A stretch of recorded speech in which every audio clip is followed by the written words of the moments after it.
নামাজ আদায়ের মধ্য দিয়ে ঈদ উল আজহা উদযাপন, দেশ ও জাতির মঙ্গল কামনায় জাতীয় ঈদগাহে প্রধান জামাতে দোয়া, আত্মত্যাগের মহিমায় পশু কোরবানি।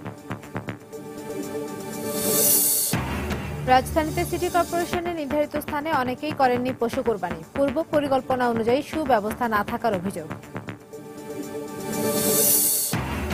কোরবানি শেষে পাড়ায় পাড়ায় চলছে মৌসুমি ব্যবসায়ীদের চামড়া কেনা বেচা, প্রস্তুত পাইকারি চামড়ার আড়তদাররাও। নাশকতার জন্য দায়ীরা জনগণের শত্রু, নিউ ইয়র্কে প্রবাসীদের সঙ্গে শুভেচ্ছা বিনিময় অনুষ্ঠানে বললেন প্রধানমন্ত্রী। এবং হইচই আর বিশৃঙ্খলার মধ্য দিয়ে লন্ডনের নেতাকর্মীদের সঙ্গে খালেদা জিয়ার ঈদ শুভেচ্ছা বিনিময়, আবারও নির্দলীয় তত্ত্বাবধায়ক সরকারের অধীনে নির্বাচনের দাবি।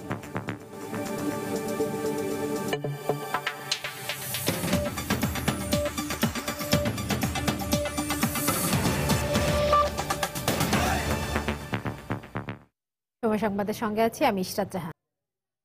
জাতীয় ঈদগাহ ময়দানে পবিত্র ঈদ উল আজহার প্রধান জামাত অনুষ্ঠিত হয়েছে সকাল ৮টায়।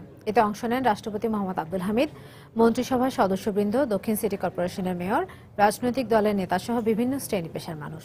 মোনাজাতে দেশের শান্তি ও উন্নয়ন কামনা করে মুসলিম উম্মার শান্তি সমৃদ্ধির জন্য দোয়া করা হয়। শেখ জায়েদকে সাথে নিয়ে বিস্তারিত জানাচ্ছেন সাফিন জাহিদ।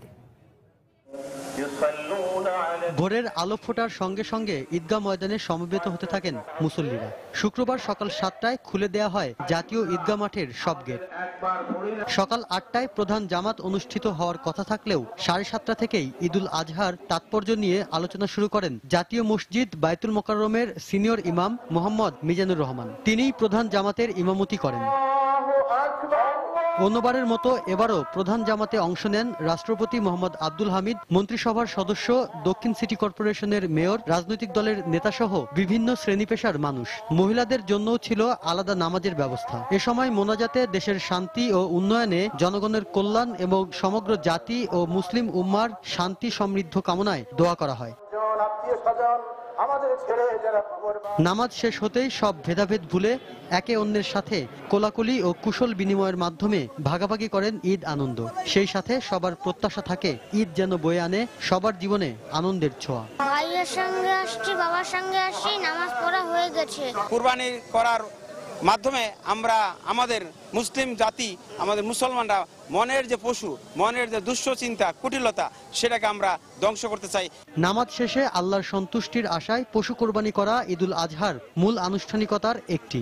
সামর্থ্যবান প্রতিটি মুসলমানের জন্য ঈদুল আজহায় পশু কোরবানি করা ফরজ হলেও এই আনন্দ থেকে যেন বাদ না পড়েন কোনো দরিদ্র কিংবা দুস্থ, এমনটাই প্রত্যয় ছিল নামাজে অংশগ্রহণ করা প্রতিটি মুসলমানের। জাতীয় ঈদগাহ মাঠের সামনে থেকে সাফিন জাহিদ, সময় সংবাদ, ঢাকা। জাতীয় মসজিদ বায়তুল মোকাররমেও ঈদুল আজহার 5টি জামাত অনুষ্ঠিত হয়। এখানেও জামাত শেষে দেশ ও জাতির মঙ্গল কামনা করে মোনাজাত করা হয়। সকাল 7টায় অনুষ্ঠিত হয় প্রথম জামাত। ইমামতি করেন জাতীয় মসজিদের পেশ ইমাম মুফতি মাওলানা মুহিবুল্লাহিল বাক্কি। এরপর সকাল 8টা, 9টা, 10টা ও পৌনে 11টায় আরও 4টি জামাত অনুষ্ঠিত হয়। জামাতের পর খুতবা পাঠ শেষে দোয়া মোনাজাত করা হয়। মোনাজাতে দেশ ও মুসলিম জাতির শান্তি সমৃদ্ধি কামনা করা হয়। এছাড়া সৌদিতে নিহত হাজীদের আত্মার মাগফিরাত কামনা করে দোয়া করা হয়। ঈদ জামাত নির্বিঘ্ন করতে বায়তুল মোকাররম মসজিদের চারপাশে আইন শৃঙ্খলা বাহিনী বেশ তৎপর ছিল।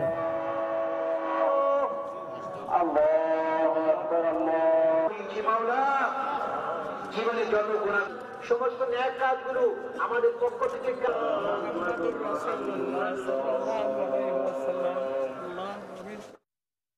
ঈদের নামাজের পরেই শুরু হয় পশু কোরবানি। মহান আল্লাহর সন্তুষ্টি লাভের আশায় মুসলমানরা বিভিন্ন পশু কোরবানি করেন। সকালে রাজধানীর বিভিন্ন স্থানে ঈদের নামাজ আদায় শেষে কোরবানির জন্য কেনা পশুগুলোকে পরিচ্ছন্ন করে প্রস্তুত করা হয় জবাইয়ের জন্য। এরপর নগরবাসী পশু কোরবানি করেন। এবছর প্রথমবারের মতো ঈদুল আজহা উপলক্ষে এলজিআরডি মন্ত্রণালয়ের নির্দেশনা অনুযায়ী রাজধানীতে 534টি নির্দিষ্ট স্থানে পশু কোরবানির স্থান নির্ধারণ করা হয়। ঈদুল আজহা উপলক্ষে আজ থেকে শুরু করে আগামী 3 দিন মুসলমানরা পশু কোরবানি করবেন।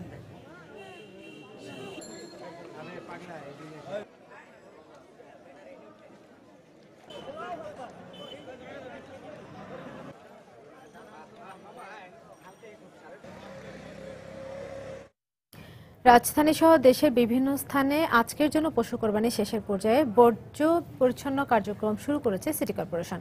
পরিচ্ছন্নতার খবর জানাতে এই মুহূর্তে রাজধানীর ফার্মগেট এলাকায় আছেন রিপোর্টার মুজাহিদ শুভ, খুলনা শহরের শেখপাড়ায় আছেন তরিকুল ইসলাম এবং রাজশাহীর বর্ণালী মোড় এলাকায় আছেন সাইফুর রহমান রকি। প্রথমেই যাচ্ছি শুভর কাছে। শুভ,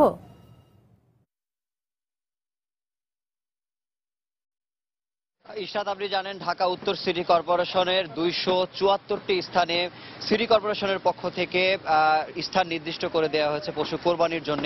কিন্তু আমার এই যে জায়গাতে দাঁড়িয়ে আছি ফার্মগেট এলাকায় জাতীয় সংসদের পূর্ব পাশে, সেখানে কিন্তু নির্দিষ্ট জায়গায় তারা কোরবানি করছেন না। তারা এই পূর্ব পাশে কিন্তু কোরবানি শুরু করেছেন, কারণ যেটি যারা জানিয়েছেন, যারা বহু বছর থেকে তারা বাড়ির পাশে এবং খুব কাছাকাছি জায়গায় কোরবানি দিয়ে অভ্যস্ত, সেজন্য তারা এই জায়গা ছেড়ে অনেক দূরে গিয়ে কোরবানি দেওয়ার ব্যাপারে অনাগ্রহ প্রকাশ করেছেন। তবে সিটি কর্পোরেশনের পক্ষ থেকে প্রচার প্রচারণা খুব সীমিত আকারে চালানো হলেও যেই সমস্যাটি হয়েছে, যে ব্যাপক প্রচারণার যে একটি কথা ছিল মসজিদে মাইকিং এর মাধ্যমে অথবা লিফলেটের মাধ্যমে, সে ধরনের প্রচারণা কিন্তু আমরা এখানে দেখতে পাইনি। এই জন্যে সেই আগ্রহটা সৃষ্টিও হয়নি। আরও একটি বিষয় হচ্ছে যে অভিযোগটি করা হয়েছে, যে সিটি কর্পোরেশনের পক্ষ থেকে বলা হয়েছিল যে অনেকগুলো কষাই পর্যাপ্ত পরিমাণ নির্দিষ্ট জায়গায় রাখা হবে, কিন্তু সেই ধরনের কষাই আমরা দেখতে পাইনি। তবে একটি জিনিস দেখছি, যে আমরা মানুষের হাতে হাতে কিন্তু পলিথিন দেখতে পাচ্ছি, যে সিটি কর্পোরেশনের পক্ষ থেকে বর্জ্য অপসারণের জন্য যেসব পলিথিন দেওয়া হয়েছিল, সেটা কিন্তু তারা গরু কেনার সময় এবং যে জায়গায় কোরবানি হচ্ছে সেই জায়গায় কিন্তু সিটি কর্পোরেশনের পক্ষ থেকে তারা পৌঁছে দিয়েছেন। তবে সিটি কর্পোরেশনের পক্ষ থেকে কিন্তু আরো একটি বিষয় আমরা জানি, যে গতকালকে কিন্তু সিটি কর্পোরেশনের দুজন মেয়র কিন্তু বিভিন্ন জায়গায় পরিদর্শন করে বলেছেন, এটা খুব একটা বাধ্যবাধকতার পর্যায়ে তারা ফেলেননি, কারো ইচ্ছা হলে তারা যাবেন। প্রথম বছরে এটা নতুন পরিকল্পনা হওয়ার কারণে তারা চান যে এই জিনিসটা যাতে একটি সচেতনতা সৃষ্টি হয় এবং সামগ্রিকভাবে খুব কম সময়ের মধ্যে যাতে এই সমস্যা সমাধান করা যায়, জীবাণুমুক্ত করা যায়, পরিষ্কার পরিচ্ছন্ন করা যায় নগরীকে, এই জন্য এই ধরনের একটি পরিকল্পনা নেওয়া হয়েছে। তবে এখানে যারা আছেন তারা যেটা জানিয়েছেন, যে প্রথম বছর তারা একটু কম পরিমাণে জেনেছেন, আগামী বছর সচেতনতা আরো বেশি হলে, আরো সিটি কর্পোরেশনের পক্ষ থেকে এটাকে বাধ্যতামূলক করা হলে স্বাভাবিকভাবে তারা এই কাজটি তারা পরিচালনা করবেন। তো ইশরাত, এই ছিল মণিপুরি পাড়া থেকে সবশেষ খবর। আমরা চলে যাচ্ছি স্টুডিওতে। ধন্যবাদ শুভ। দর্শক, আমরা এখন যাব খুলনায়। খুলনা শহরের শেখপাড়ায় আছেন রিপোর্টার তরিকুল ইসলাম, তার কাছে জানবো যে সেখানে বর্জ্য ব্যবস্থাপনার কি অবস্থা। তরিকুল,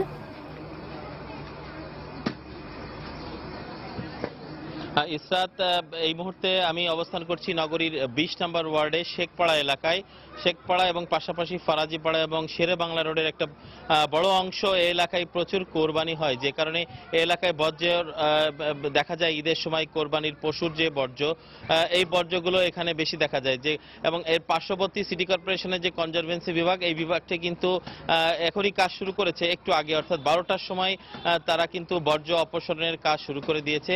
আমরা যদি একটু পিছনে দেখি, যে বর্জ্য অপসারণের জন্য সিটি কর্পোরেশন খুলনা মহানগরীতে প্রায় 28টি ট্রাক তারা নিয়োজিত করেছে, এবং এই 28টি ট্রাকের মধ্যে ট্রাক যোগে তারা ময়লা বিভিন্ন স্থান থেকে তারা সরিয়ে নিবে। এবং আমরা দেখতে পাচ্ছেন যে এই মুহূর্তে ব্লিচিং পাউডার ছিটানো হচ্ছে। সিটি কর্পোরেশনের যে কনজারভেন্সি বিভাগের পরিচ্ছন্ন কর্মী, তারা কিন্তু ইতিমধ্যে এই কাজটি শুরু করে দিয়েছে, এবং ফারাজিপাড়া এলাকা এবং শেখপাড়া এলাকা দিয়েই তারা এই কার্যক্রমটি শুরু করেছে। এবং পর্যায়ক্রমে তাদের ট্রাক যেটি ময়লা অপসারণ করবে, এটি কিন্তু তারা নগরীর বিভিন্ন জায়গায় অলরেডি রীতিমতো তারা কাজ শুরু করে দিয়েছে বলে আমাদেরকে জানিয়েছেন খুলনা সিটি কর্পোরেশনের কনজারভেন্সি বিভাগের সংশ্লিষ্ট কর্মকর্তা। এবং পশু জবাইয়ের কাজ এবং এখনো কিন্তু চলছে, এবং পুরোপুরি শেষ হয়নি। নগরীর প্রায় 20,000 কোরবানির পশু আমরা দেখেছি, যে আমরা সিটি কর্পোরেশন সূত্রে জানতে পেরেছি যে নগরীতে প্রায় 20,000 পশু এবার কোরবানি হয়েছে মহানগরীতে, যে কারণে এখানকার বর্জ্য অপসারণের একটা বড় ঘাটতি থেকে যায় প্রতি বছর। এবছর একটু যেহেতু বেশি হচ্ছে, সেহেতু এবার কিন্তু সিটি কর্পোরেশন তারা বলছেন যে গুরুত্বের সাথে তারা এটি গ্রহণ করেছেন। এবং আমরা দেখতে পাচ্ছি যে এই মুহূর্তে রাস্তার পাশে যে বর্জ্যগুলো রয়েছে সেটি সিটি কর্পোরেশনের কনজারভেন্সি বিভাগের পরিচ্ছন্ন কর্মীরা তারা ট্রাকে উঠাচ্ছে ময়লাগুলো এবং এগুলো তারা নির্দিষ্ট স্থানে তারা ডাম্পিং করবে বলে আমাদেরকে জানিয়েছেন। এর পরপরই ব্লিচিং পাউডার ছিটানোর পর তারা স্যাভলন পানি দিয়ে তারা নগরীর বিভিন্ন সড়ক, যে সড়কগুলোতে মূলত কোরবানি দেওয়া হয়েছে, সেই কোরবানির রক্তর গন্ধে যাতে এবং জীবাণু যাতে না ছড়ায় সেজন্য তারা এটি পর্যায়ক্রমে ছিটিয়ে দিবে স্যাভলন পানি।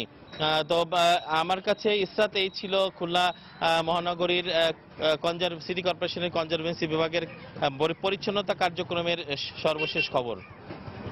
ধন্যবাদ তরিকুল। আমরা দেখলাম যে খুলনা শহরে ইতিমধ্যে পরিচ্ছন্নতা কার্যক্রম শুরু করেছে সিটি কর্পোরেশন। আমরা এখন যাব রাজশাহীর বর্ণালী মোড়ে, সেখানে আছেন আমাদের reporter Saifur Rahman Rocky. Rocky, আপনার কাছে জানতে চাচ্ছি যে ওইখানে কি অবস্থা? সিটি কর্পোরেশনের লোকজন কি কাজ শুরু করেছে নাকি আরো পরে শুরু করবে?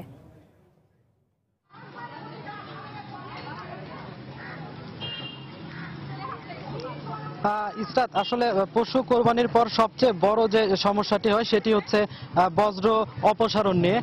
তো মূলত আমি এখন রাজশাহীর বর্ণালী মোড় এলাকায় আছি। তো এটি রাজশাহীর 10 নম্বর ওয়ার্ড। রাজশাহীতে মূলত 30টি ওয়ার্ড আছে। 30টি ওয়ার্ডেই কিন্তু পরিচ্ছন্নতা কর্মীরা সকাল 8টার পর থেকে কিন্তু এই যে কোরবানির পশুর যে বজ্রগুলো আছে সেই বজ্রগুলো অপসারণের জন্য কিন্তু তারা মাঠে নেমে পড়েছেন এবং এখনো আমরা দেখতে পাচ্ছি যে 10 নম্বর ওয়ার্ডে যে বজ্রগুলো জড়ো হয়েছিল সেই বজ্রগুলো অপসারণ করছেন সিটি কর্পোরেশনের পরিচ্ছন্নতা কর্মীরা।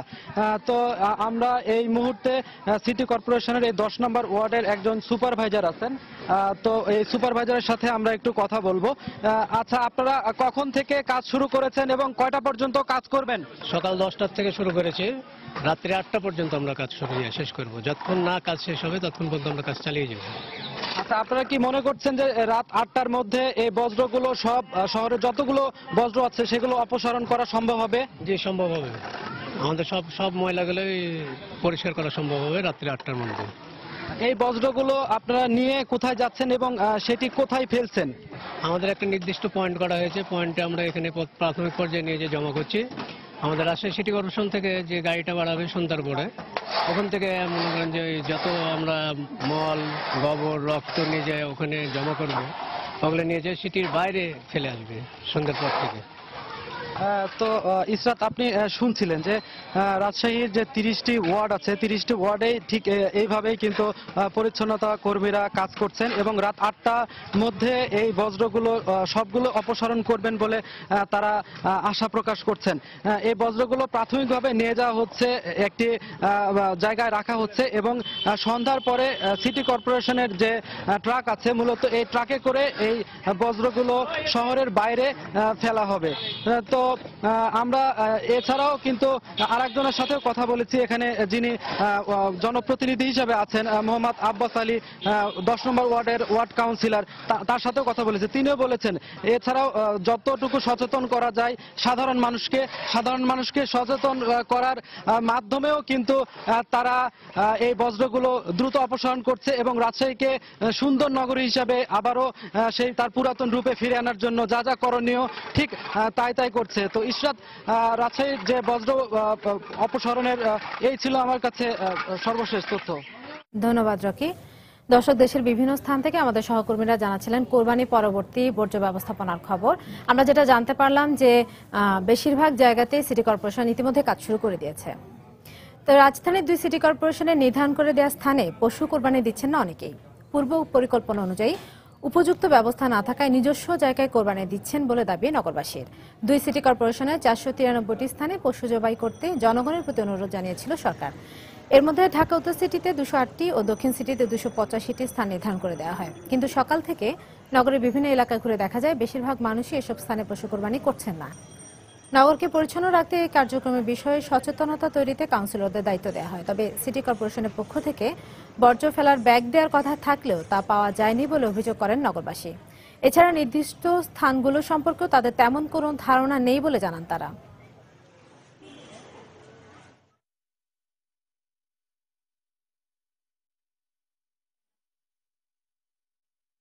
আমাদের এরিয়া কোথায় সেটা আজও আমরা নিজেরাই জানি না। এখানে দেখেন কোনো মাইক ফলক আছে বা কোনো সাইনবোর্ড নাই, কোথায় দিব? আর আমরা জানি আমাদের এরিয়া কোনো মাঠও নাই। সরকার থেকে বা সিটি কর্পোরেশন থেকে বলা হয়েছিল তারা ব্যাগ দিবে, অনেক কিছু দিবে, কোরবানির হাত থেকে তারা কিছুই দেয়নি। আমরা নিজেদের উদ্যোগেই এটা পরিষ্কার করে দেবো যার যার বাড়ির সামনে। পূর্ব পরিকল্পিত কোনো ইয়ে ছিল না, আর যার যার অ্যাপার্টমেন্টে দেখতেছেন যে জায়গার স্বল্পতা, জায়গা যদি সেটাকে ইমপ্লিমেন্ট করার জন্য যদি কোনো মেকানিজম না থাকে তাহলে তো নোবডি উইল বদার। কে একটু কষ্ট করে বাঙালি আনবে? সৌদি আরবে হজ পালনের সময় মিনায় পদদলিত হয়ে নিহতদের মধ্যে 4 জন বাংলাদেশি মারা গেছেন। ওই ঘটনায় একই পরিবারের 4 জন সহ 5 জন হাজি আহত হয়েছেন। নিহতরা হলেন সুনামগঞ্জের ফিরোজা খানম ও জুলিয়া বেগম, ফেনীর সোনাগাজীর শুলাখালী গ্রামের তাহেরা বেগম ও তার ভাই নুর নবী। স্বজনরা জানিয়েছেন নিহত ফিরোজা খানম সুনামগঞ্জের হাটচন্দ্রা প্রাথমিক বিদ্যালয়ের সহকারী শিক্ষিকা। চলতি বছর তিনি চাকরি থেকে অবসর নিয়ে বড় ছেলে খন্দকার মাজহারুল ইসলাম সহ একই পরিবারের 8 জন হজে গিয়েছিলেন। বড় ছেলে ফোন করে স্বজনদেরকে জানান মিনা যাওয়ার সময় তার মা ফিরোজা খানম পদদলিত হয়ে মারা যান। এ সময় একই পরিবারের আরও 4 জন সহ 5 বাংলাদেশি আহত হন। এদিকে মিনায় পদদলিত হয়ে সুনামগঞ্জের হাজিপাড়ার জুলিয়া বেগম এবং ফেনীর সোনাগাজীর শুলাখালী গ্রামের তাহেরা বেগম ও তার ভাই নুর নবী মারা গেছেন বলে জানা গেছে।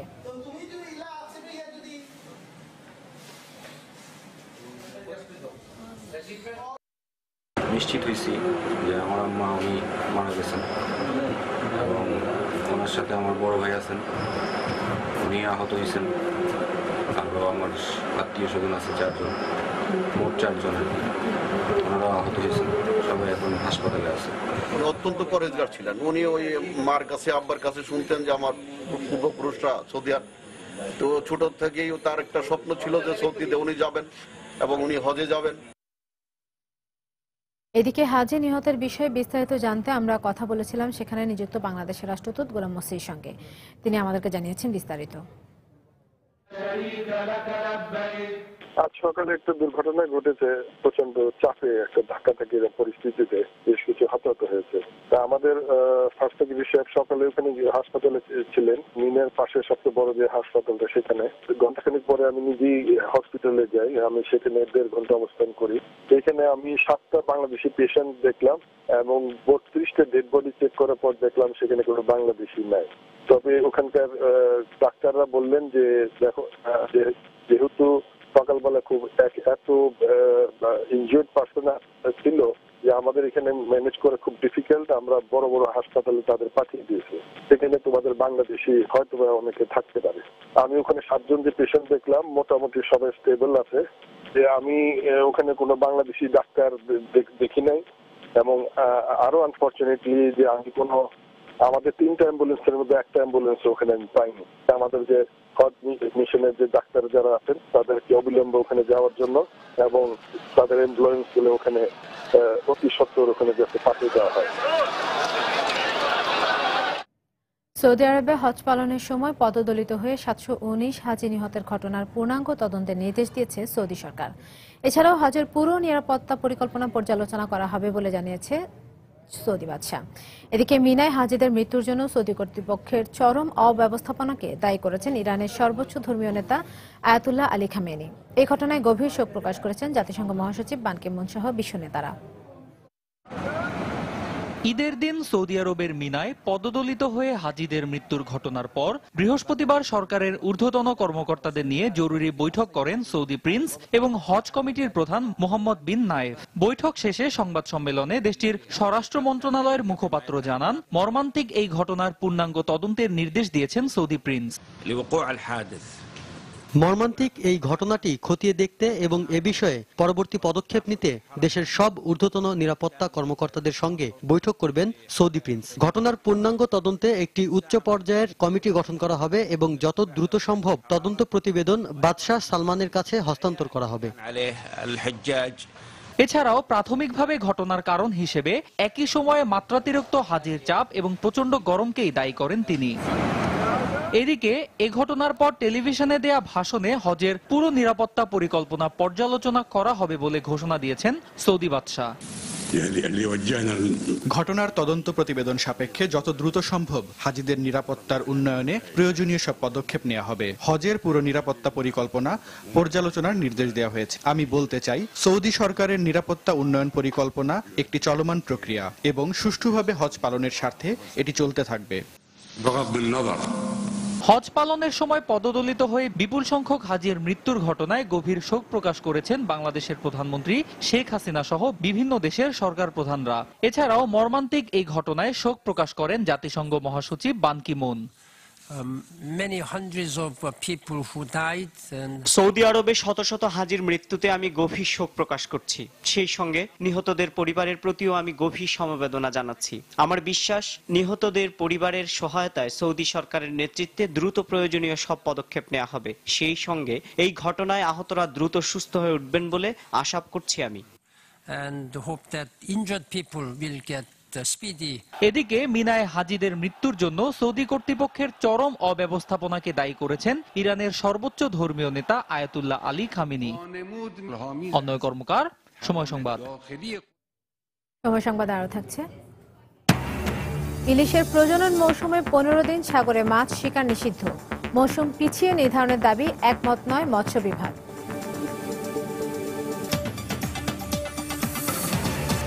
কারো কাছে হাত না পেতেই বাংলাদেশ উন্নত দেশ হতে পারে, তবে তার জন্য চাই আত্মবিশ্বাস।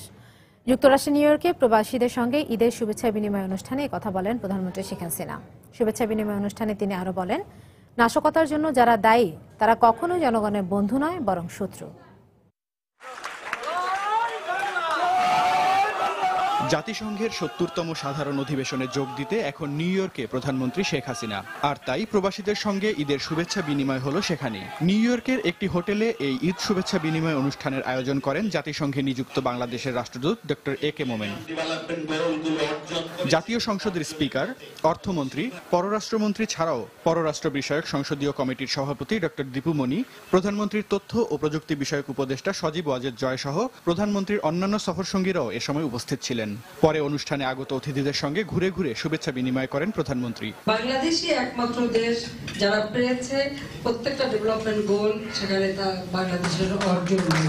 এই মিলেনিয়াম ডেভেলপমেন্ট গোল যেটা অর্জন এবং এর পরবর্তী পদক্ষেপ আমাদের কি গ্রহণ করা হবে এবং কিভাবে আমরা সেই অর্জনগুলিকে স্থায়ী করব, এ ব্যাপারেই আগামীকাল আলোচনা এবং সেই সুনির্দিষ্ট ভাবে আমরা আমাদের কর্মসূচি গ্রহণ করব। 2030 সালের মধ্যে আমরা এই যে সাস্টেইনেবল ডেভেলপমেন্ট গোলগুলি সেটা বাস্তবায়ন করা হবে। তো বাংলাদেশ দৃষ্টান্ত স্থাপন করেছে, আগামীতেও ইনশাআল্লাহ বাংলাদেশ সেই দৃষ্টান্ত স্থাপন করতে পারবে। বঙ্গমাতা ফজিলাতুন্নেসা মুজিব, শেখ রাসেল, শেখ কামাল, শেখ জামাল ও বঙ্গবন্ধু শেখ মুজিবুর রহমানের নামে কোরবানি দেয়া 5টি খাসির মাংস দিয়ে আপ্যায়ন করা হয় অনুষ্ঠানে আগত অতিথিদের। প্রধানমন্ত্রীর এই ঈদ শুভেচ্ছা বিনিময় অনুষ্ঠানে যোগ দেন বিভিন্ন শ্রেণী পেশার প্রবাসী বাংলাদেশিরা।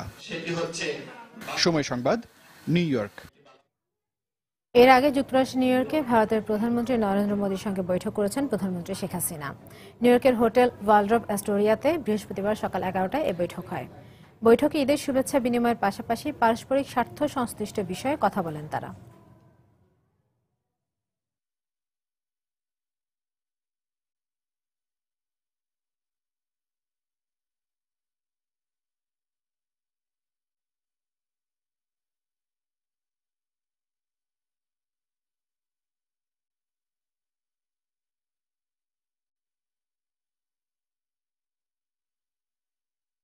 দুই দেশের মধ্যে বাণিজ্য, ট্রেড, কমিউনিকেশন আরো বাড়ানো যায় সেটা নিয়ে আলাপ হয়েছে।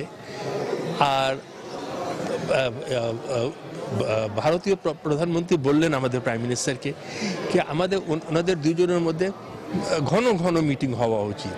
ওনারা বললেন কি আমরা ফর্মাল মিটিংয়ের জন্যে অপেক্ষা করা উচিত না, যখনই সুযোগ হবে একজন আরেকজনের সঙ্গে বসে চা খাবে। এতে মনে হচ্ছে কি ভারতের প্রধানমন্ত্রী বাংলাদেশের উপরে বেশি এমফেসিস দিচ্ছেন। পবিত্র ঈদুল আজহা উপলক্ষে সর্বস্তরের মানুষের সঙ্গে শুভেচ্ছা বিনিময় করেছেন রাষ্ট্রপতি মোহাম্মদ আব্দুল হামিদ। সকাল 10টায় বঙ্গভবনে বিদেশি কূটনীতিক, বাংলাদেশের বিশিষ্ট ব্যক্তিবর্গ, আলেম উলামা ও সাধারণ মানুষের সঙ্গে ঈদের শুভেচ্ছা বিনিময় করেন তিনি। এ সময় তিনি দেশবাসী সহ বিশ্বের সব মানুষকে ঈদের শুভেচ্ছা জানান।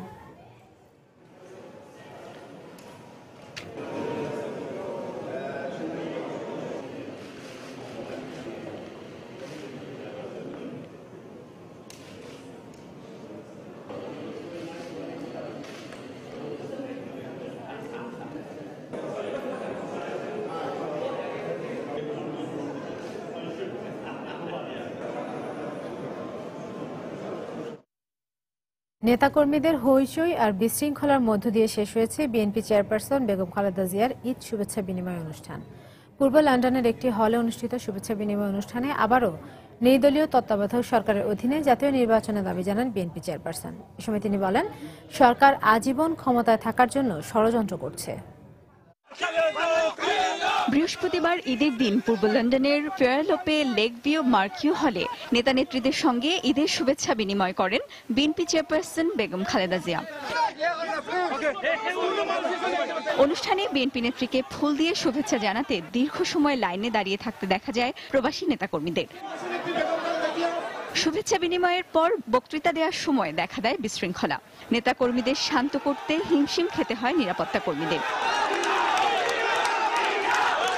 এ সময় মঞ্চে উপস্থিত ছিলেন বিএনপির senior vice chairman Tarique Rahman, তার স্ত্রী জোবেদা রহমান, বিএনপি চেয়ারপারসনের উপদেষ্টা আমির খসরু মাহমুদ, আব্দুল আউয়াল মিন্টু ও যুক্তরাজ্যে বিএনপির শীর্ষ নেতৃবৃন্দ। বেগম জিয়া তার বক্তৃতায় বলেন, দেশে গণতন্ত্র নেই। বর্তমানে সরকার জনগণের ভোটে নির্বাচিত হয়নি বলে অভিযোগ করেন তিনি। 5ই জানুয়ারি নির্বাচন হয়েছে, ওই নির্বাচনে জনগণ ভোট কেন্দ্রে যায় না। যেভাবে সেই জিয়া রহমান কাজ করেছিল, যে কর্মসূচিগুলো নিয়েছিল, অসমাপ্ত কর্মসূচিগুলো আমরা বাস্তবায়ন করবো। তাই আপনাদের সকলের দোয়া, সহযোগিতা, সমর্থন থাকবে, তাকে আপনার সেগুলিকে সমর্থন দিলে ইনশাআল্লাহ আমরা মনে করি দেশে একটা ব্যাপক পরিবর্তন আসবে। চিকিৎসার জন্য 16 সেপ্টেম্বর লন্ডন যান বিএনপি চেয়ারপারসন বেগম খালেদা জিয়া। সময় সংবাদ, যুক্তরাজ্য। পশু কোরবানির পর চামড়া সংগ্রহ করছেন মৌসুমী ব্যবসায়ী ও আড়তদাররা। পশুর চামড়া সংগ্রহের খবর জানাতে রাজধানীর সায়েন্স ল্যাব এলাকায় আছেন আমাদের রিপোর্টার ওমর ফারুক এবং চট্টগ্রামের আগ্রাবাদে আছেন আমাদের রিপোর্টার কমল দে। চামড়া কেনাবেচার খবর জানতে আমরা প্রথমে চলে যাচ্ছি ওমর ফারুকের কাছে। ওমর,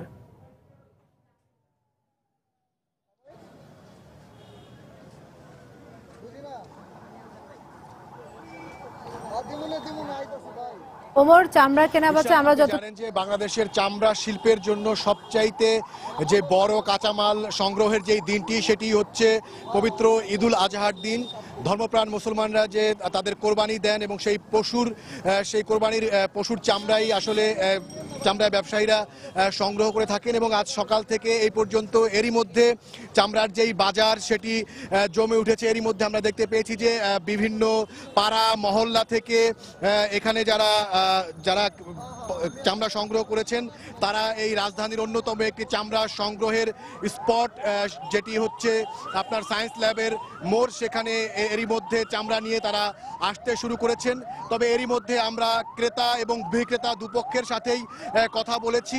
তারা যেটি বলছেন যে ক্রেতারা বলছেন যে এখানে যারা মাঠ পর্যায় থেকে চামড়া নিয়ে এসেছেন তারা অনেক বেশি দাম হাঁকাচ্ছেন, আর যারা মাঠ পর্যায় থেকে সংগ্রহ করছেন তারা বলছেন যে তারা মাঠ পর্যায় থেকে অনেক বেশি দামে কিনে এনেছেন এবং সে কারণেই আপনি জানেন যে এর আগেও দাম ধরে দেওয়ার কারণে চামড়ার বাজারে অস্থিতিশীলতা তৈরি হয়েছিল এবং এবারও সেটি হতে যাচ্ছে বলে এরই মধ্যে যেই দৃশ্য আমরা দেখতে পাচ্ছি তাতে সেটি মনে হচ্ছে। এই মুহূর্তে আমাদের সাথে আছেন একজন যিনি পাড়া মহল্লা থেকে চামড়া সংগ্রহ করেছেন, এমন একজন চামড়া বিক্রেতা। আমি আপনার কাছে জানতে চাইবো যে আপনি মোট কতটা চামড়া সংগ্রহ করেছেন, কত দামে, এবং এখানে এসে আপনি কেমন দাম পাচ্ছেন? যে আমি এ পর্যন্ত 15 থেকে 20টা চামড়া কালেক্ট করছি, তো আমি যেই দামে কিনছি তো আমি সেই দামটা পাচ্ছি না। অ্যাকচুয়ালি দেখা গেছে আমি প্রতিটা চামড়া অ্যাভারেজে 2200 থেকে 2500 টাকা দিয়ে নিছি, কিন্তু আমি এখানে এসে ওই রকম দামটা পাচ্ছি না আর কি। তো মানে বাৎসরিক যে একটা কোরবানির ঈদ আছে, আমরা গতবার যেই দামটা পেয়েছিলাম তো সেই ক্ষেত্রে এখন তুলনামূলক খুবই কম, মানে আয়ত্তের মধ্যে নেই। আমরা যেই দামটা দিয়ে বাজেটটা দিয়ে কিনছি কিছুই পাচ্ছি না। কিন্তু চামড়ার যে আপনার ট্যানার্সদের পক্ষ থেকে কিন্তু দাম ধরে দেওয়া হয়েছিল, সেটা মাথায় রেখে আপনি কিনেন নাই? হ্যাঁ কিনছি, বাট মানে হয়েছে ঘটনা মানে ওইভাবেই মানে আমরা যে এলাকা ভিত্তিক কিনছি তো ওইভাবেই আমাদের রেটটা ছিল। দেখা গেছে একজন এসে বলতেছে 1900, আমি বললাম 2000, ওইভাবে কিন্তু আমি চামড়াটা কালেক্ট করছি। তো সেই ক্ষেত্রে এখন এইখানে এসে আমি মানে একটু হিমশিম খাচ্ছি আর কি। কিন্তু সরকারের পক্ষ থেকে কিন্তু আগেই সতর্ক করা হয়েছিল যারা ধরেন আপনার মৌসুমি মানে শুধু ঈদের সময় চামড়া ব্যবসা করেন তারা যাতে এর সাথে সম্পৃক্ত না হন। আপনি কি মানে রেগুলার চামড়া ব্যবসায়ী? না না না না, আমি জাস্ট স্টুডেন্ট, আমি শখের বসে এটা করি, প্রতি বছরই করি। আমার বুঝ হওয়ার পর থেকে যখন আমি মানে মানে স্কুল লাইফের এইচএসসি এক্সাম দিব, এসএসসি, দেন তখন থেকে আমি এই বিজনেসটা করি আর কি। তখন থেকে আমার খুব ভালো লাগছে বিজনেসটা, চামড়ার বিজনেস। ইভেন আমাদের শিল্প একটা এরিয়া, শিল্প একটা কার্যকলাপ। তো আমি জাস্ট হতাশ যে কি হলো এটা, যে চামড়ার দামটা আমি। আপনি শুনলেন যে এখানে একজন মাঠ পর্যায়ে থেকে চামড়া সংগ্রহ করেছেন এমন একজনের সাথে কথা বললাম। যদিও সরকারের পক্ষ থেকে এরই মধ্যে ঘোষণা দেওয়া হয়েছিল যে যারা নিয়মিত ব্যবসায়ী না, অর্থাৎ মৌসুমি ব্যবসায়ী, তারা যেন চামড়ার বাজারকে অস্থিতিশীল না করতে পারেন সেদিকে নজর দেওয়া হবে। কিন্তু সেটা আসলে বাস্তবে কি ঘটেছে সেটা আপনি দেখলেন। এর আগে আমরা যারা এখানে কিনছেন বিভিন্ন কোম্পানি এবং যারা মাঝারি আকারের ব্যবসায়ী তাদের সাথেও কথা বলেছি, তারাও বলছেন যে এটার কারণে এবারও একটি চামড়ার বাজারে অস্থিতিশীল পরিস্থিতি তৈরি হবে, তারা এমনটাই আশঙ্কা করছিলেন। এই ছিল এখন পর্যন্ত আমার হাতে সবশেষ। ধন্যবাদ ওমর। দর্শক, অপরদিকে চট্টগ্রামের আগ্রাবাদের চৌমুহনীতে আছেন আমাদের রিপোর্টার কমল দে। এখন তার কাছে যাচ্ছি আমরা। কমল, আপনার ওখানে কি খবর? চামড়া কেনাবেচা কি শুরু হয়েছে? ধন্যবাদ ইশরাত। বন্দরনগরী চট্টগ্রামের ট্যানারি মালিকরা চামড়ার যে দর নির্ধারণ করে দিয়েছিল তা অনেকটা অতিক্রম করে গেছে। আপনি জানেন ঢাকার বাইরে চামড়ার দাম নির্ধারণ করা হয়েছিল প্রতি বর্গফুট 40 থেকে 45 টাকা। সেই অনুযায়ী একটি চামড়ার দাম হওয়ার কথা ছিল 700 টাকা। কিন্তু আমরা দেখেছি এখন থেকে পাড়া মহল্লার বাড়ি থেকে যেসব চামড়া সংগ্রহ করা হচ্ছে তার প্রতিটির দাম রাখা হচ্ছে প্রায় 800 থেকে 1000 টাকা, কোনোখানে ক্ষেত্রে 1200 টাকা পর্যন্ত রাখা হচ্ছে। আর সেই অনুযায়ী তাদের প্রতিটি চামড়ার দাম বর্গফুট প্রতি প্রায় 60 থেকে 70 টাকা পড়ছে। এক্ষেত্রে আমরা কথা বলেছিলাম যারা খুচরা যে এইসব চামড়া কিনে আনছে গ্রাম, বিশেষ করে পাশাপাশি থেকে, তারা জানাচ্ছেন তারা এখন পর্যন্ত প্রতিটি চামড়া 1000 থেকে 1200 টাকা ধরে সংগ্রহ করছেন। এবং এরপর তারা মূলত এটা যারা আড়তদার আছে বা কাঁচা চামড়া ব্যবসায়ী আছে তাদের কাছে তারা এই চামড়া বিক্রি করবেন। আপনার জানেন চট্টগ্রামের মধ্যে প্রায় 4,80,000 থেকে 4,85,000 চামড়া সংগ্রহিত হয়েছিল। সেই অনুযায়ী এবার তাদের লক্ষ্যমাত্রা ছিল প্রায় 5 থেকে 5.5 লাখ। আর তারা বলছেন যে ট্যানারি মালিকরা যে চামড়ার দর নির্ধারণ করেছে সেই অনুযায়ী তারা তারা প্রতিটি চামড়া দাম রাখার কথা 1200 থেকে 1300 টাকা। কিন্তু ব্যবসায়ীদের সে আশা রাখা যাচ্ছে না, কারণ এখন পর্যন্ত বাসাবাড়ি থেকে চামড়ার দাম বেড়ে যাচ্ছে। অর্থাৎ এখন পর্যন্ত যে প্রতিটি চামড়া বিক্রি হচ্ছে 1200 থেকে 1300 টাকায়। এরপর যখন এই চামড়াটি মধ্যস্বত্বভোগী বা যারা মিডলম্যান রয়েছে তাদের হাতে যাবে তখন চামড়ার দাম হবে 1600 থেকে 1800। এরপর যখন এটা কাঁচা বাজার অর্থাৎ কাঁচা চামড়ায় রূপান্তর হয়ে আড়তদারদের কাছে যাবে তখন সেটা হবে 2200 টাকা। অর্থাৎ ঢাকার ট্যানারি মালিকরা যে দর নির্ধারণ করেছিল 40 থেকে 45 টাকা, কিন্তু এখনো অনেকটা সে দাম অতিক্রম করে গেছে। আপনি জানেন চট্টগ্রামে কিন্তু এবারও বড় বড় সাইজের গরুর কোরবানি দেওয়া হচ্ছে, যেসব চামড়ার সাইজ প্রায় 25 থেকে 30 ফুট বর্গফুট পর্যন্ত হচ্ছে। এখন আমরা দেখেছি বিভিন্ন পাড়া মহল্লা থেকে তরুণরা এসব চামড়া সংগ্রহ করে মূলত তারা নিয়ে আসছে এই চৌমুহনী এলাকায়, এবং এই চৌমুহনীর পরে তারা এসব চামড়া রাখবে। তারা এসব চামড়া মূলত এখান থেকে আবার ট্রাক যোগে এসব নিয়ে যাওয়া হবে আতুরা ডিপো যে আড়ত রয়েছে সেখানে। অর্থাৎ এখন পর্যন্ত যে চামড়ার দর, সে চামড়ার দর অনুযায়ী একটি চামড়া 1200 থেকে 1400 টাকা পর্যন্ত বিক্রি হচ্ছে, এবং এটি পরবর্তীতে আড়তদারের কাছে যাবে, আড়তদারদের কাছে যাবে প্রায় 1800 টাকা ধরে। অর্থাৎ ট্যানারি মালিকরা যে চামড়া দর নির্ধারণ করেছিল সে চামড়া দর এখন পর্যন্ত অতিক্রম করে চলে গেছে। তবে এই একটাই কথা যে যেতে চামড়া নিয়ে যাতে কোনো রকম অপ্রীতিকর ঘটনা না ঘটে সেই জন্য কিন্তু পুলিশ বা আইন শৃঙ্খলা রক্ষাকারী বাহিনীর পক্ষ থেকে পুরো আগ্রাবাদ, দেওয়ানহাট, চৌমুহনী এলাকাটি কর্ডন করে রাখা হয়েছে। এখন পর্যন্ত এই ছিল চট্টগ্রামের চামড়া বাজারের সর্বশেষ খবর। দর্শক, ঢাকা চট্টগ্রাম থেকে আমাদের সহকর্মীদের কাছ থেকে জানছিলাম চামড়া কেনাবেচার খবর। যাচ্ছি পরের খবরে। সময়ের বিবর্তনে প্রাচীন ধাতব কয়েন থেকে শুরু করে আধুনিক কাগজের নোটেও উঠে এসেছে বিভিন্ন সমাজ, সভ্যতা আর দর্শন।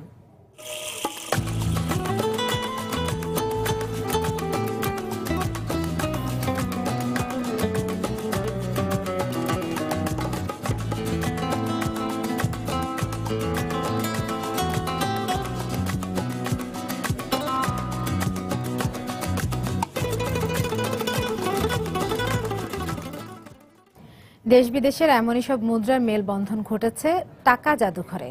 সংবাদের শেষাংশে ঘুরে আসবো ব্যতিক্রমী এই জাদুঘর থেকে। নাটোরে 11 জন গরু ব্যবসায়ীকে পিটিয়ে 30 লাখ টাকা ছিনিয়ে নিয়েছে দুর্বৃত্তরা। ভোরে জেলার বড়াইগ্রাম উপজেলায় এই ঘটনা ঘটে। আহত গরু ব্যবসায়ীরা জানান, গত রাতে ঢাকার গাবতলী থেকে মেহেরপুর যাওয়ার জন্য একটি ট্রাকে করে রওনা দেন তারা। ভোর 5টার দিকে বড়াইগ্রাম উপজেলার বনপাড়া এলাকায় পৌঁছালে যাত্রী বেশে 8-10 জন ট্রাকতে ওঠে। এ সময় তারা ড্রাইভার ও হেল্পারের সাহায্যে অস্ত্রের মুখে ব্যবসায়ীদের জিম্মি করে 30 লাখ টাকা ছিনিয়ে নেয়। পরে আহত অবস্থায় তাদের সদর উপজেলার চাঁদপুর এলাকায় ফেলে রেখে যায় দুর্বৃত্তরা। খবর পেয়ে নাটোর ফায়ার স্টেশনের কর্মীরা তাদের উদ্ধার করে সদর হাসপাতালে ভর্তি করে।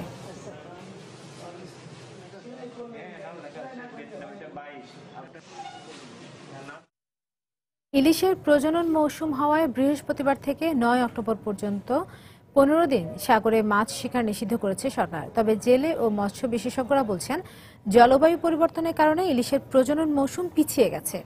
এ কারণে এই সময় আর কিছুদিন পিছিয়ে নির্ধারণ করার দাবি করেছেন তারা। তবে এ ব্যাপারে একমত নয় মৎস্য বিভাগ। পটুয়াখালী থেকে মনির হোসেন বাদলের তথ্য ও সুজন দামের ছবি নিয়ে ডেস্ক রিপোর্ট। বরাবরের মতো এবারও ইলিশের প্রজনন মৌসুম উপলক্ষে উপকূলীয় এলাকায় মাছ ধরার ক্ষেত্রে 15 দিনের নিষেধাজ্ঞা আরোপ করেছে মৎস্য বিভাগ। সে অনুযায়ী পটুয়াখালীর কলাপাড়া উপজেলার লতা চাপলি পয়েন্ট, রাঙাবালির আন্ধারমানিক মোহনা এবং 10 মিনার তেঁতুলিয়া নদীতে আগামী 25 সেপ্টেম্বর থেকে 9 অক্টোবর পর্যন্ত সব ধরনের মৎস্য শিকার বন্ধ থাকবে।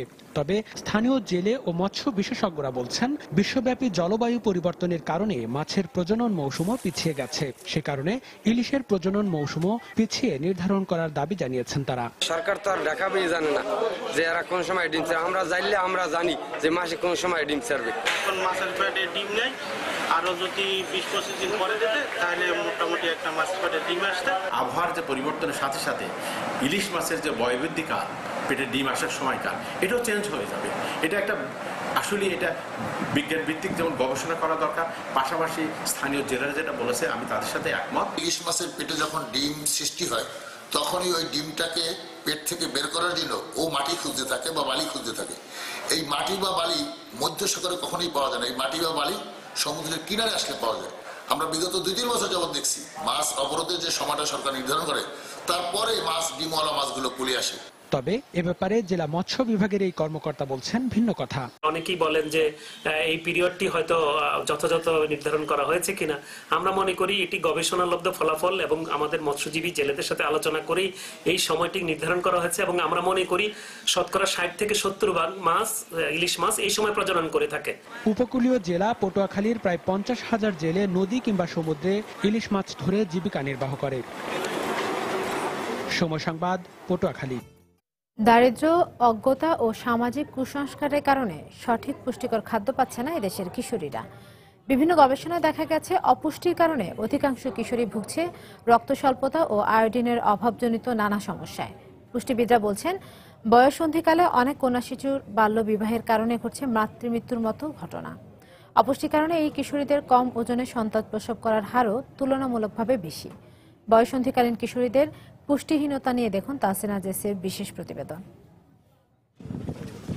আমাদের এই কন্যা শিশুরাই আগামী নারী। জাতীয় পুষ্টি কার্যক্রমের সর্বশেষ এক জরিপে দেখা গেছে, সঠিক যত্ন ও পরিচর্যার অভাবে এই শিশুদের 60 ভাগই কৈশোরে পড়ছে অপুষ্টি ও রক্ত স্বল্পতায় আক্রান্ত হয়ে। Bangladesh demographic and health survey 2011 তথ্য মতে গ্রামের কন্যা শিশুদের অপুষ্টির হার প্রায় 90%। এর প্রধান কারণ হিসেবে দারিদ্র্য ও জ্ঞানের অভাবকেই দায়ী করছেন বিশেষজ্ঞরা। প্রথম বলবো আমি পভার্টি, খাবার থাকলেও তারা কিনতে পারছে না। ল্যাক অফ নিউট্রিশন নলেজ, দেখা যাচ্ছে ঘরে খাবার থাকলেও খাবারটা কিন্তু যারা ভালনারেবল গ্রুপ তাদের মধ্যে কম দেওয়া হচ্ছে। প্রোটিন জাতীয় খাবার দিতে হবে তাদেরকে, এবং আয়রন, ভিটামিন এ সমৃদ্ধ যে শাকসবজিগুলো আছে সেগুলো দিতে হবে, এবং আয়োডিনযুক্ত লবণ অত্যন্ত জরুরি। তাদের যে যত্নের দরকার আছে, বিশেষ খাবারের দরকার আছে, এই জ্ঞানটা পরিবারের গুরুজনরা আছেন তারা আসলে খেয়ালই করেন না। এসব কারণে দেশের কন্যা শিশুরা একটি অপুষ্টি চক্রের মধ্যেই আবর্তিত হতে থাকে। স্বাস্থ্য ও পরিবার কল্যাণ মন্ত্রণালয়ের তথ্য অনুযায়ী শতকরা 66% কন্যা শিশুর বয়স 18 বছর পূর্ণ হবার আগেই তাদের বিয়ে হয়ে যায়, আর 64% কিশোরী অবস্থায় গর্ভধারণ করে। এতে মা ও শিশু উভয়েরই মৃত্যু ঝুঁকি বেড়ে যায়। সে একটি কম ওজনের শিশু জন্ম দিল, সেই শিশুটি বাড়ছে অপুষ্টি একটা শিশু হয়ে, সেই শিশু গিয়ে আবার কিশোরী হচ্ছে, সে আবার বাল্যবিবাহ হচ্ছে, সে আবার গর্ভধারণ করছে সেই কিশোরীটা, এবং এইভাবে সাইক্লিক অর্ডারে কিন্তু আমাদের এই অপুষ্টি চক্রটা চলে আসছে। এমনিতে একটা ম্যালনারিশড মায়ের কিন্তু ম্যালনারিশড বাচ্চাই তৈরি হবে এবং তার হেলথ রিস্ক অনেক বেশি থেকে যাবে। রক্তক্ষরণ বেশি হতে পারে, এ কারণে কিন্তু মাতৃমৃত্যু ঝুঁকিটা অনেক বেশি বেড়ে যায়। তারা আরো বলেন, সরকারের খাদ্য ও পুষ্টি নীতি অনেকটাই নারী বান্ধব, কাজেই এই নীতিকে সঠিকভাবে বাস্তবায়নের পরামর্শ দেন এই পুষ্টিবিদেরা। তাহসিনা জেসি, সময় সংবাদ, ঢাকা। নান্দনিক নকশায় নিজস্ব সংস্কৃতি, ঐতিহ্য আর ইতিহাসকে ধারণ করেই যুগে যুগে প্রচলিত হয়েছে আর্থিক লেনদেনে ব্যবহৃত মুদ্রা। আর তাই সময়ের বিবর্তনে প্রাচীন ধাতব কয়েন থেকে শুরু করে আধুনিক কাগজের নোটেও ধারাবাহিকভাবে উঠে এসেছে বিভিন্ন সমাজ, সভ্যতা আর দর্শন। দেশ বিদেশের এমনই সব মুদ্রায় মেলবন্ধন ঘটেছে টাকা জাদুঘরে। বিস্তারিত জানাচ্ছেন এজি মাহমুদ। অনেকেই বলেন টাকা নাকি গাছে ধরে না, কিন্তু টাকা জাদুঘরের প্রবেশপথের এই দেয়ালে রয়েছে সেই টাকা গাছ, যেখানে প্রাচীনকালের সব মুদ্রা থেকে শুরু করে রয়েছে বর্তমান সময়ের প্রচলিত মুদ্রা এবং কাগজের নোটের রেপ্লিকা। শুধু বাইরের দেয়ালেই নয়, রাজধানীর মিরপুরে বাংলাদেশ ব্যাংকের কারেন্সি মিউজিয়ামের সম্প্রসারিত এই বিশেষায়িত জাদুঘরের দুটি গ্যালারি জুড়ে থরে থরে সাজানো রয়েছে বিভিন্ন আকৃতির মুদ্রা আর রং বেরঙের কাগজের নোট। এখানে এলেই চোখে পড়বে ভারতীয় উপমহাদেশের প্রাচীনতম ছাপাঙ্কিত সেই রৌপ্য মুদ্রা। রয়েছে হরিকেল সভ্যতা থেকে শুরু করে দিল্লি ও বাংলার সুলতানি আমলের মুদ্রাও। বাদ যায়নি মোগল আর ব্রিটিশ আমলের প্রচলিত সব মুদ্রাগুলো। দুর্লভ এসব মুদ্রায় রয়েছে সেই সময়ের সংস্কৃতি, ইতিহাস আর স্থাপনার প্রতিকৃতিও। নজর কেড়ে নেবে চোখ ধাঁধানো স্বর্ণ মুদ্রা থেকে শুরু করে 19 শতক পর্যন্ত মুদ্রা হিসাবে এই বাংলায় ছোট ছোট লেনদেনে ব্যবহৃত করির নমুনাও। এছাড়াও ধাতু সংকটে স্বাধীনতার আগে তৈরি 1 পয়সা মূল্যমানের সেই ফুটো পয়সারও দেখা মিলবে এই জাদুঘরে। শুধু দেশি নয়, রয়েছে চীন, জার্মানি, রাশিয়া সহ বিভিন্ন দেশের মুদ্রা, স্মারক, টোকেন আর ব্যাংক নোটও, যা দেখতে প্রতিদিনই ভিড় করেন দর্শনার্থীরা। বৌদ্ধ সাম্রাজ্য থেকে শুরু করে আমাদের মুসলিম সাম্রাজ্য, হিন্দু সাম্রাজ্য, অর্থনৈতিক পরিবর্তনের সাথে সাথে এদের মুদ্রা ব্যবস্থারও পরিবর্তন হয়েছে। এই মুদ্রা ব্যবস্থার পরিবর্তনগুলো আমরা এখানে দেখতে পাচ্ছি। সুলতানি আমল থেকে শুরু করে যে বিভিন্ন আমলের যে মুদ্রাগুলো, এগুলোর আসলে কিরকম ছিল, তারপরে এগুলোর আকার কিরকম ছিল, এগুলা দেখে আসলে খুবই অভিভূত হয়েছি। একদিন থেকে শখ এখানে আসার, এগুলা অনেক পুরাতন, অনেক আগের জিনিস, এই জন্য দেখতে আসছি আর কি। কারো কাছে প্রাচীন বা দুর্লভ মুদ্রা থাকলে তা জমা দেওয়ারও সুযোগ রয়েছে বলে জানালেন কিউরেটর। আমাদের সোর্স হচ্ছে মেইনলি উপহার, এছাড়া আমরা কিছু প্রাচীন মুদ্রা ক্রয় করেছি এখানে, যা পাওয়া যায় বিভিন্ন, এবং আমাদের কিছু ডোনার আছে, সেই ডোনাররা আমাদের উপহার দিয়েছেন। জাদুঘরে রয়েছে ডিজিটাল টাচ স্ক্রিনের মাধ্যমে মুদ্রা ও নোট সম্পর্কিত বিভিন্ন তথ্য ও ইতিহাস জানার সুযোগও। মিনি ল্যাবরেটরি বলা যায় আর কি, এটাও আছে। তো এটা আমরা আরো মানে বৃহত্তর পরিসরে, আমাদের উপরে একটা ফ্লোর হচ্ছে, ওই ফ্লোরে আমরা একটা ল্যাবরেটরি, মানে পরিপূর্ণভাবে একটা ল্যাবরেটরি ওখানে স্থাপন করব। বৃহস্পতিবার সরকারি ছুটির দিন ছাড়া শনি থেকে বুধবার সকাল 11টা থেকে বিকেল 5টা পর্যন্ত খোলা থাকে এই টাকা জাদুঘর। এজি মাহমুদ, সময় সংবাদ, ঢাকা।